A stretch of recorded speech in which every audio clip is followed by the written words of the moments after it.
Alright guys, welcome back. Survival Living here. So today there is a new report of a huge sunspot emerging on the sun, and we're getting warnings from NASA. Let's go and talk about this. Should you be worried about it? Should you be prepared for it? Let's shift through some of this.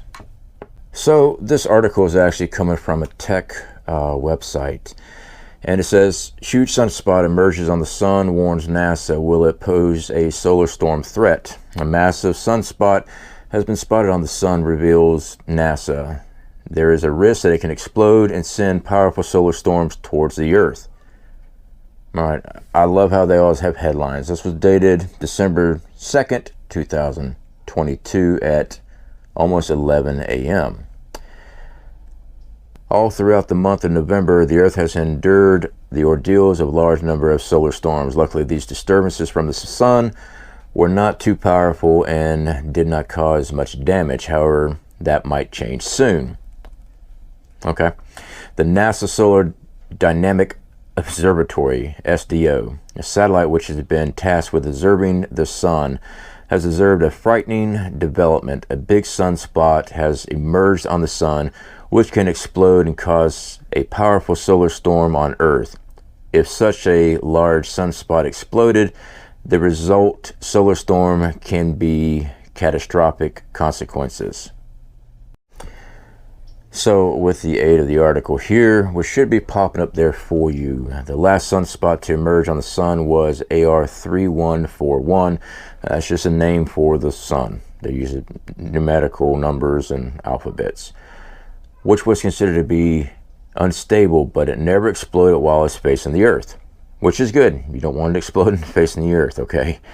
This sunspot is larger than that. It's capable of throwing huge bursts of coronal mass ejection, CMEs, towards the Earth. Even if it's not as intense as the Carrington event, it can still cause G5 class solar storms, which will not only damage satellites and disrupt wireless communications such as internet services, mobile network, and GPS. It can also cause power grid failures and even disrupt electronics such as heart pacemakers on Earth. This is something I want to talk about because the research I've been doing, we were worried about EMPs and coronal mass ejections actually knocking out pacemakers for people that's had those installed. And I get conflicting information on that. Some say because of the way it's designed now, it will actually take the shock and people with the new updated pacemakers will be fine. And other reports I've read said, no, they're all gone.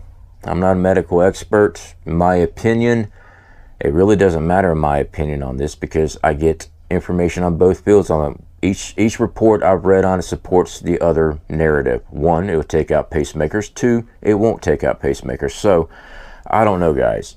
With this solar storm, solar sunspot coronal mass ejection, I want to bring this up. However, there's no need to panic, as we do not know whether the explosion can or cannot happen.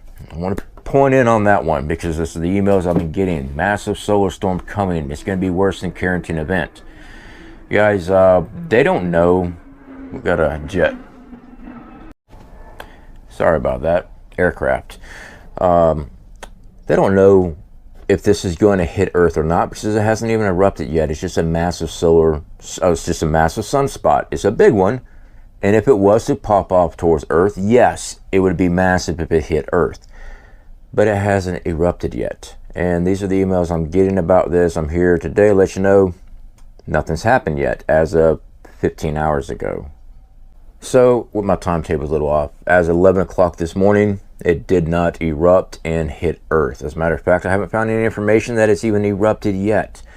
So, with that being said, let's clear out the air on this. There has not been a coronal mass ejection yet. As of now, it's still just sunspots. Do I believe it'll eventually erupt? Yes, of course I do. But will it be directed at Earth? That's the question. It's a massive coronal hole, but if it's not directed at Earth, we should be good. Now, when it comes to preparedness, guys, of course, you should have many ways of protecting your equipment, your electronics, stuff like that. You know, even if you're building your own Faraday cages, that's a step up. Radios, alternative power, anything electronics you want to run after a coronal mass ejection blast or a EMP blast, these things need to be protected. Now, you can build it yourself. We've shown videos on how to build it yourself using fabric material. You can use actual large trash cans, line them up and seal them up, and you got a Faraday cage that way as well. So having this stuff put back is a good idea. Being a prepper, we try to prepare for as much. You don't have to go run around like a chicken with your head cut off because somebody has reported that something's fixing to happen, and it hasn't happened yet.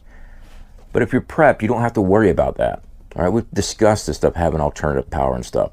I keep on going back to the pacemakers. Again, my research into it shows both supporting theories on that. Some say it'll knock out pacemakers.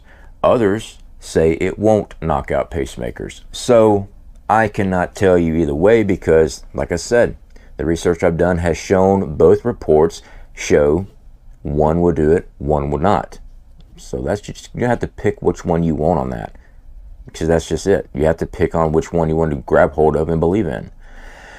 When it comes to information like this, NASA, SDO collection and stuff, yeah, it's nice to know that there's something out there, quite possibly.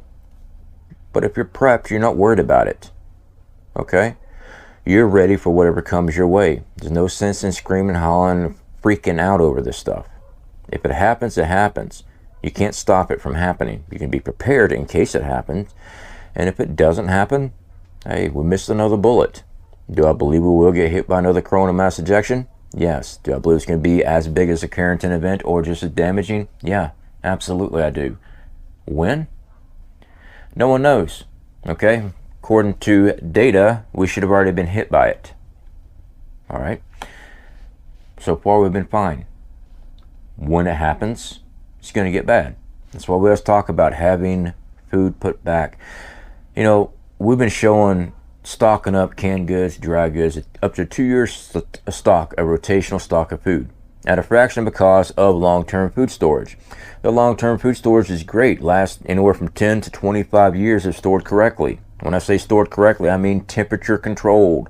Don't throw it in an outbuilding that's exposed to the elements, because of fluctuation from heat and cold, it will actually make that food go bad.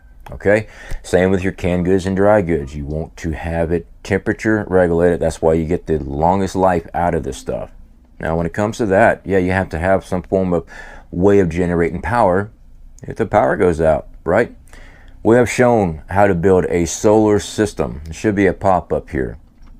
I have shown step by step on building a solar system, a complete solar grid for under $2,000. Now, that's what we use to live with, okay? Your power demand might be more, might be less. One of the things, let me grab it.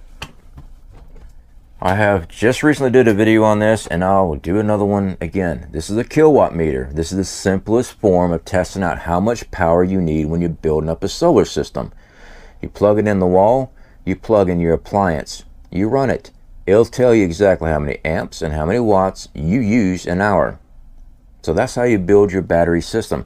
Same goes with solar generators. I've spoken on this so many times. We do reviews on solar generators. We got affiliated with them because having portable power is nice. Being able to truck in power into the middle of a campsite somewhere that you've had to walk in, it's freaking awesome. Having portable power is great, but you need to amp out and watt out how much power you need. Don't buy a solar generator until you know this. This is a $20 item. Okay, you test out what it is that you plan on running during SHTF grid down scenario. Now you know you need something large enough to run a refrigerator for an hour, or a refrigerator for 5 hours, or 20 hours, whatever it is. Okay, you've got to understand that. Same with a CPAP machine. If you have to have a CPAP machine all the time, you need to make sure, 20 bucks, see how much power it uses before you go buy a solar generator. That's simple. Anyway, guys, I just want to do a quick video on this because I've been getting a lot of emails about this solar storm. It's not a solar storm yet. It is a solar coronal hole on the sun. It has not released a coronal mass ejection yet.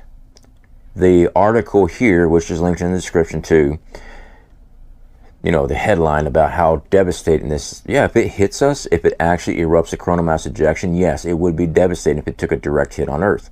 Currently, though, as the time of me filming this, 3 o'clock, it hasn't ejected anything, so everything's fine. But it comes back to prepping. We prep so we don't have to worry about this stuff. You know, a solar storm's a possibility. Take your electronics, put them in your Faraday bags, Faraday cages, whatever. Seal them up. Wait it out. If nothing happens, hey, you're golden. If something does happen, hey, your equipment's good. All right, guys, I'll speak to you later. We've got a lot of film that we're doing on the other channel as well. Appreciate you hanging out here with us. And, y'all just be safe. Don't let the hype get you every time.